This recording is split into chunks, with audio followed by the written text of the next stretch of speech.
This piece is called Crazy, and the idea behind the work is very much to do with this retrospective exhibition. I realized that over the years I had so many experiences around the world, photographing, working in different places, and I wanted to somehow make a work that represented these kind of experiences, that brought them all together into one piece. The process of putting them together was a kind of intuitive process of gathering these images together. I think I selected some 1,500 pictures and gradually began to look at them in terms of the experiences that I underwent and put them together in some kind of intuitive patterns.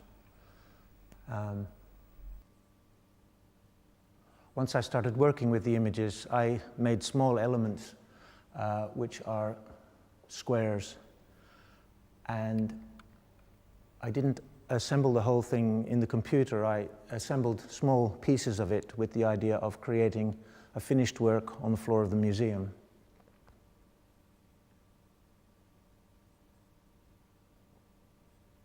The other thing I wanted to do was, in a way, pay homage to my great-grandmother, who almost 200 years ago had created a quilt made of silk, and her craftsmanship somehow is connected to my craftsmanship, and I wanted to create something which somehow worked with the idea of her crazy quilt and became something that was very contemporary.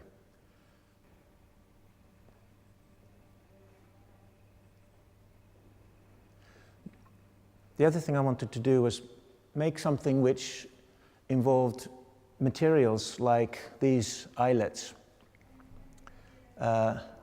Somehow I'm very interested in the way that young people use the way they dress, their fashion, the values that young people have, and the way they present themselves. And although I don't have any ear piercings and these kind of things, I think it's a fascinating culture. And so I wanted to incorporate these kind of metal elements into this work.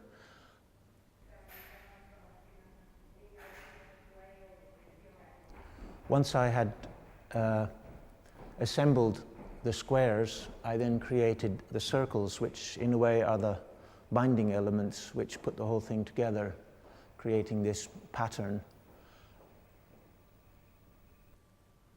And finally, the work was assembled on the floor of the museum by laying out all of the squares and beginning to piece them together using the eyelets. So I was on my knees for about a week in here assembling these units.